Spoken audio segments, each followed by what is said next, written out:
Charitable trust के तरफ से आप सबका स्वागत।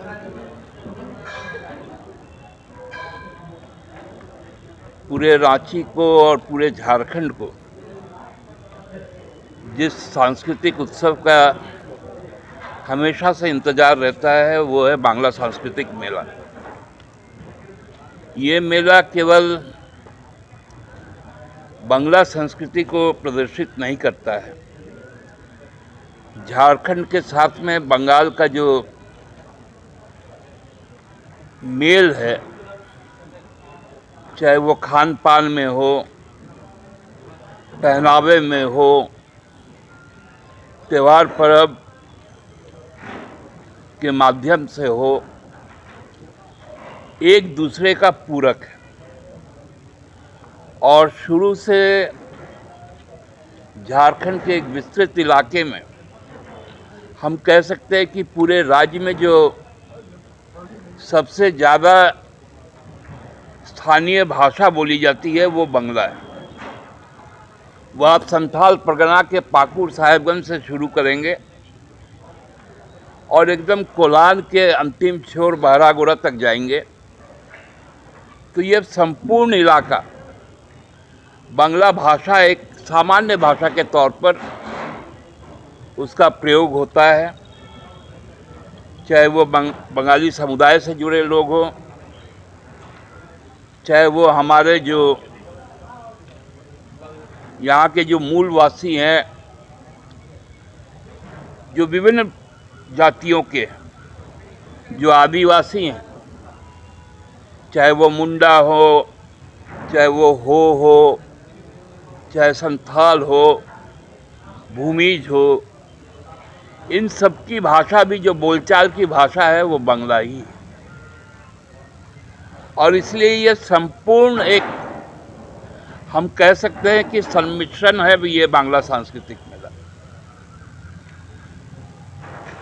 इस बार भी हम लोग इस मेला का आयोजन आप जिस स्थल पे हैं उस स्थल पर कर रहे हैं, भगवान बिरसा मुंडा स्मृति उद्यान, जिसका नामकरण हम लोग किए। जो परिसर है वो वर्ण परिचय, क्योंकि वर्ण परिचय का रचयिता विद्यासागर जी का जीवन का, उनके कार्यकाल के, उनके काम का संपूर्ण हिस्सा झारखंड के ही जो जामताड़ा जिला है उसके कर्माटाण में हुआ।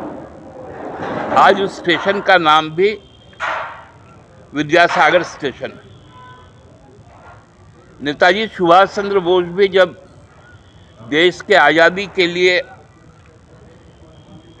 उन्होंने जो रामगढ़ में 1939 में जो उन्होंने समझौता विहीन सम्मेलन किया था वो भी हमारे रामगढ़ में ही हुआ। आज़ाद हिंद फौज का भी गठन यहीं से हुआ। और नेताजी का अंतर्ध्यान जो जब वो विदेश गए देश के स्वतंत्रता संग्राम को आगे बढ़ाने के लिए, वो गोमो स्टेशन से हुआ। इसलिए गोमो स्टेशन का भी नाम आपको नेताजी सुभाष चंद्र बोस जंक्शन है। एक लंबा इतिहास रहा है। उसीलिए यह मेला अपने आप में कुछ विशिष्ट पहचान के साथ हमेशा खड़ा रहता है। इस बार भी 9, 10, 11 मई हम लोग इस मेला का यहाँ आयोजन कर रहे हैं। मेला का शुरुआत प्राचीनतम जो हमारा पूजा स्थल है यहाँ पर दुर्गा बाड़ी, जिसका इतिहास लगभग 175 साल का, वहाँ से यह प्रभात फेरी शुरू होगा।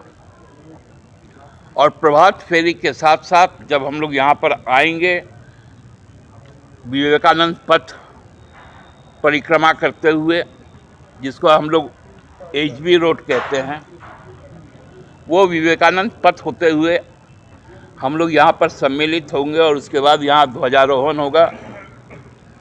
हमारा एक थीम सॉन्ग है, उसकी प्रस्तुति होगी। साथ में उलूध्वनि और शंख ध्वनि जो किसी भी उत्सव का सूचना का जो शंख बजाकर होता है, उसका एक प्रतियोगिता होगा और तत्पश्चात हम लोग शाम की तरफ बढ़ेंगे। माननीय मुख्यमंत्री जी ने अपनी स्वीकृति प्रदान की है कि वो मेला का शुभ उद्घाटन यहाँ पर करेंगे और उसके बाद बहुत प्रतिष्ठित संस्था डांसर्स गिल्ड का प्रस्तुति होगा और मोहुल बैंड का भी सांस्कृतिक प्रस्तुति होगा। दूसरे दिन हम रांची शहर के बहुत प्रतिष्ठित जो कलाकार हैं, जिसको हम लोग आर्टिस्ट कहते हैं, उनके द्वारा यहाँ पर स्पॉट पे पेंटिंग बनाया जाएगा। साथ साथ शाम को हम लोग सबको ही जानते हैं, बांग्ला साहित्य के एक मजबूत हस्ताक्षर रहे हैं समरेश बसु, उनका भी शतवार्षिकी चल रहा है। उनके ऊपर में साहित्य सभा होगा 5:30 बजे से और उसके बाद उस दिन के मुख्य अतिथि के तौर पर माननीय अध्यक्ष झारखंड विधानसभा ने अपनी स्वीकृति दी है, उनकी उपस्थिति होगी। तीसरे दिन जब समापन का दिन होगा तो बहुत सारे बच्चे बच्चियां, वो विभिन्न समुदाय के होंगे, उनके द्वारा चित्रांकन प्रतियोगिता होगा। उस दिन भी साहित्य संसद रखा गया है। एक और मजबूत हस्ताक्षर नृपेंद्र नाथ चक्रवर्ती जी हैं, उनका भी जन्म शतवर्ष चल रहा है, उनकी भी कविताओं की पाठ होगी। और उसके बाद उस दिन के मुख्य अतिथि के तौर पर कला संस्कृति मंत्री सुदीव्य कुमार जी रहेंगे यहाँ पर और फिर समापन एक बहुत रंगारंग कार्यक्रम के साथ हम लोग करेंगे। इस मेले में बांग्ला साहित्य का स्टॉल होगा, जिसमें बांग्ला साहित्य के से जुड़े तमाम अच्छे लेखकों की उनकी किताबें रहेंगी। खान पान, बांग्ला खान पान, मूलवासियों का खान पान की भी व्यवस्था यहाँ पर रहेगी। साथ साथ जो परिधान है, जिसको हम लोग कह सकते हैं हैंडीक्राफ्ट्स हैं, कई तरह के रंग बिरंगे स्टॉल यहाँ पर सजेंगे। यही इस मेला का उद्देश्य भी रहता है। पूरे दिन भर एक आनंद मेला की तौर पर हम लोग यहाँ पर जुटे रहते हैं और सबकी उपस्थिति से यह मेला अपने आप में एक विशिष्ट बनता है। आप सब जानते हैं कि हम लोग जो भी झारखंड के मूलवासी आदिवासी हैं, सदियों से एक साथ रहते आए हैं और उसका स्पष्ट आपको अभिव्यक्ति इस मेला स्थल में मिलेगा। हमारा मंच का नाम, क्योंकि 9 तारीख रविंद्र जयंती भी है, इसलिए हम लोगों ने मंच का नाम गीतांजलि मंच रखा है, क्योंकि पहला नोबेल पुरस्कार भारत में गुरुदेव रविंद्रनाथ टैगोर जी को मिला था और इसी गीतांजलि जो काव्य संग्रह है उसी से मिला था। तो इसलिए मंच का भी नाम हम लोगों ने गीतांजलि मंच रखा है। यही हमारे तरफ से आप सबको जानकारी देनी थी और आगे कुछ आपके सवाल होंगे। हमारा हमेशा से निःशुल्क मेला होता है और चूंकि हम चैरिटेबल ट्रस्ट हैं, हम हर मेला का आयोजन एक नोबल कॉज से करते हैं।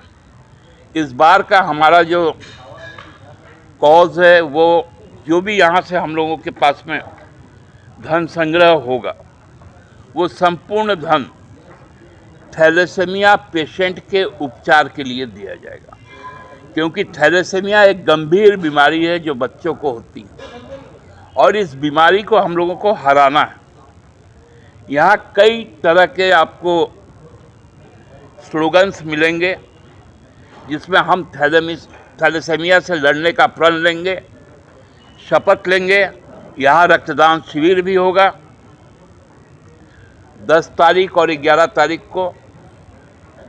साथ साथ हमारा जो ये परिसर होगा उसमें लगभग 150 मनीषी जो बांग्ला साहित्य के साथ जुड़े रहे उनका भी चित्र प्रदर्शनी हम लोग यहाँ पर लगाएंगे।